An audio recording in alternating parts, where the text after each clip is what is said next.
Hi guys, Toni here from Toni Reviews. Today we're going to be looking at doing an oil change.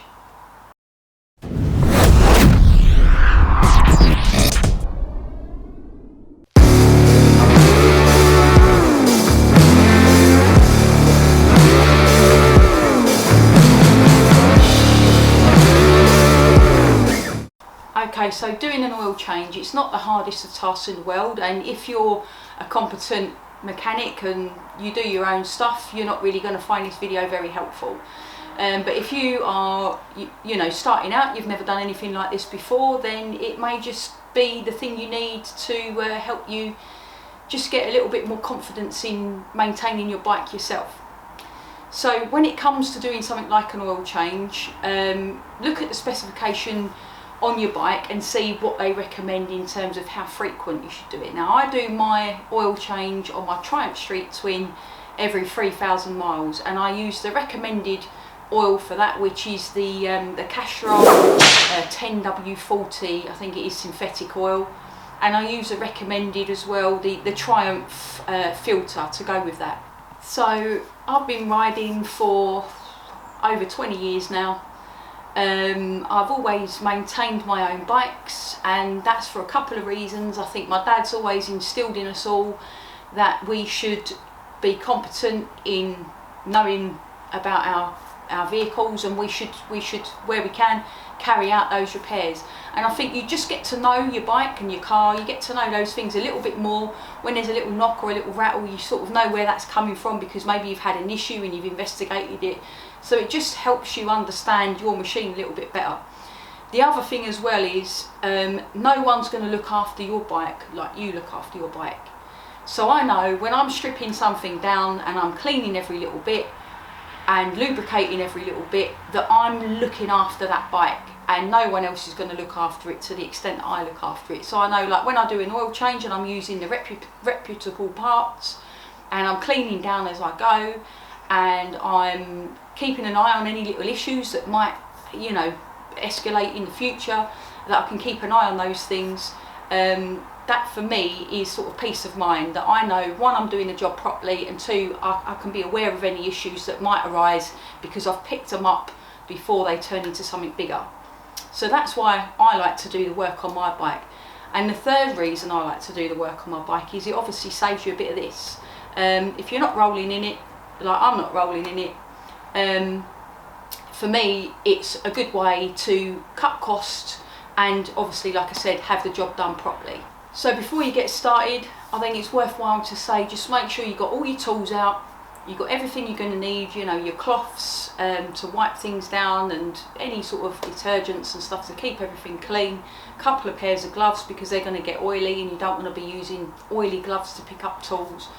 So what I like to do is make sure I'm clean before I start, I'm organised before I start, and then at the end I've got enough stuff to sort of wipe everything down and throw any sort of dirty cloths and things away afterwards. So it's just about keeping organised and on top of things before you get started. So this is going to be a short, sharp video on how to do an oil change yourself. I'm going to show you the tools that you're going to need if you're going to do that yourself. And so maybe some little hints and tips that you, maybe if you do it currently, that you don't currently do, and you think, oh, that's a good idea, and you might want to implement those yourself. So the first thing is, I would say, is use the recommended manufacturer's oils and filters. Don't go for any cheap parts, keep to what they recommend. On the Triumph Street Twin, they say to use the Castrol engine oil, and I think that is the, let's have a quick look, that is the 10W40 synthetic oil, so I'm going to go for that. And I'm going to use a genuine Triumph filter as well. Right, so step one, what I do, I put a towel on the floor, just because if there are any spillages or anything messy, it's not going to get on the concrete and I don't have to spend ages cleaning up the mess. So that's the first thing I do. The next thing I do is I take off the sump plate, and I want to do that while the bike's cool. And then also, when you take this off, it's going to give you a chance to clean it down as well. What I have noticed on mine is over by the sump plug there is a slight oil leak, and I think that is down to the washer. So when you do an oil change, make sure you get a new replacement washer. luckily I've bought two replacement washers, and they're only cheap, so it's worth replacing that when you do the change. Right, so now we're getting down to sort of like the messy bits. I like to stick a pair of gloves on. I've just wiped the underside of the engine down with some degreaser, and obviously the sump plate as well, so that's all nice and clean. Like I said, that will enable us to keep an eye on that little leak to see if it's a persistent thing and if it needs further investigation, because we won't be going, was that there before? I'm not sure. Keeping it all clean, one, it's just nice to keep your bikes in tip-top condition, and two, like I said, it'll keep an eye on any problems that we might be having. So now we've got everything off, got all the tools out we're going to need, got the mat down to catch any little drips that might happen. Next thing we're going to do is we're going to start the bike up and let it run for about 5 minutes or so, just so the engine gets warm, because what happens is the actual oil is becomes a lot more runny. It gets a lot more less viscous. So like we all know, when you tip oil out of a can, it's very gloopy and, you know, thick. By heating the engine, what we're doing is we're stirring it all up, getting any crap that's in there mixed around. It's caught up in the oil, which is a lot more liquid, a lot more runny, and it will come out of the bike a lot easier than if it's a lot thicker.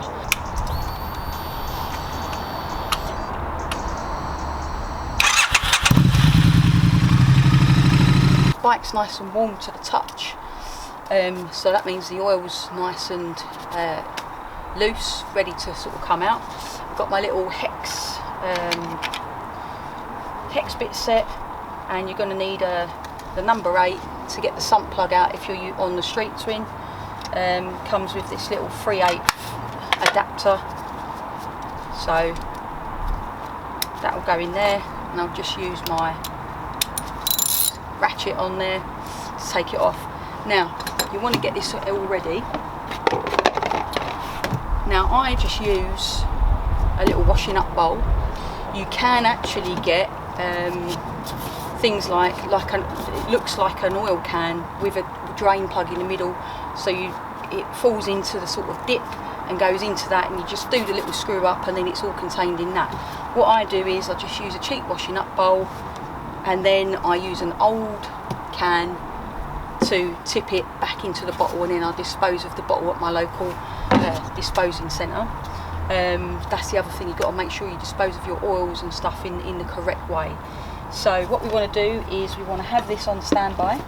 Once we loosen that nut off, the oil's going to want to come out quick, so I loosen it till it's sort of hand tight, and then I'll get my hand and I'll do the last few twists by hand, and I'll keep the plug pushed up, and then when I'm ready with the bowl in place, I'll take the hand away really quickly and just let it fall. Okay, so yeah, take the ratchet off on the last few turns, because you're going to want to do that by hand. So we'll just get onto that part. So once the oil has stopped dripping, and it's a very sort of slow, the odd little drip here and there, we want to wipe the area and get the sump plug in and do it up back to its normal torque settings, because that's then going to go in and we're not going to disturb it. The second thing we're then going to do is we're going to take off the filter, and the filter's going to have a lot of oil in that, so be prepared when you take that off, more oil's going to come out. But at the moment, once the sump stopped dripping, we put the plug back in, and then we're on to the second part of that. So I'm just going to show you underneath. So this is the underneath. As you can see, it's nice and clean, where I've kept it nice and clean. And then this is the filter that we're going to remove. We're going to put our chain around it with our ratchet, and then we're going to undo it in an anti-clockwise direction, holding it again up and then pulling it out quickly. And you can even drop that in the bowl, because we're not going to use that again, but oil is going to tip out and come out of the engine again once we remove this. Okay, but yeah, keep everything nice and clean so you can be aware of any problems that might arise.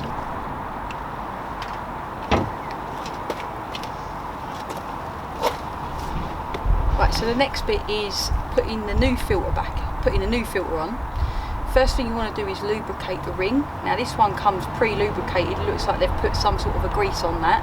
I would usually use the oil that I'm going to fill the bike with to just lubricate the ring. When you're putting it on, you want to make sure you don't cross thread it, so turn it anti-clockwise just to make sure it's seated properly, and then hand tighten it up. This whole thing is just going to be hand tightened.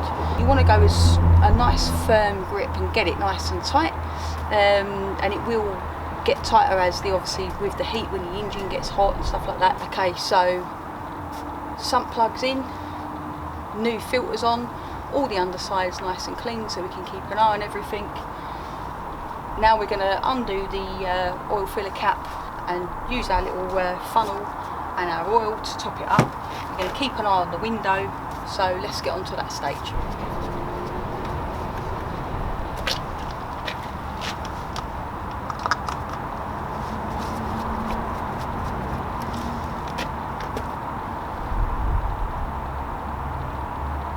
Okay, so the oil level is now topped up to the top of the little line indicator, which is the engine is full.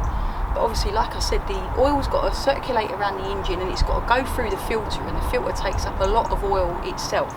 So what we're going to do is, now that we've got oil in the engine, we're going to start it up. We're not going to rev it, we're going to let it start and tick over for a little while, just a little bit, a couple of seconds, just to make sure that oil's gone around the engine, and then we're going to let it settle again and then see where that level is, so that if we need to top it up again. Okay, so like I said, we're on the full.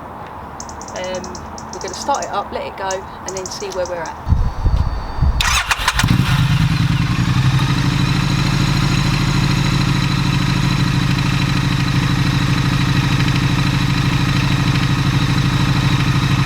So I don't know if you can see, but we've run the engine now after we've filled it up, and now that we've run it and we've let it settle, the oil level is now just at the bottom of this, when it should be between these two. Okay, so what we're going to do is just top up until we get between these. So this bottom line is the minimum and the top line of this is the maximum on the Street Twin. Okay, so the final little top up's been done. We're now on the maximum level. It only takes a little bit extra to top that up, it doesn't take a lot. Going to check underneath just to make sure there's no drips or anything like that coming out, there's nothing leaking. Obviously we've already cleaned it all down, then it's just a case of putting the sump plate back on and we're ready to go. So as you can see, this is post oil change, everything's nice and clean. And like I said before, by keeping it clean, it's enabling us to keep a proper eye on everything.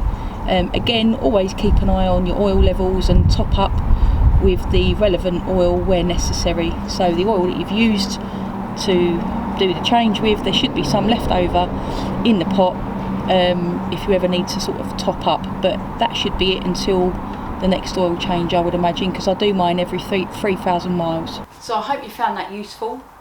Subscribe to the channel, there's more videos coming up. Safe riding, and I'll see you all soon.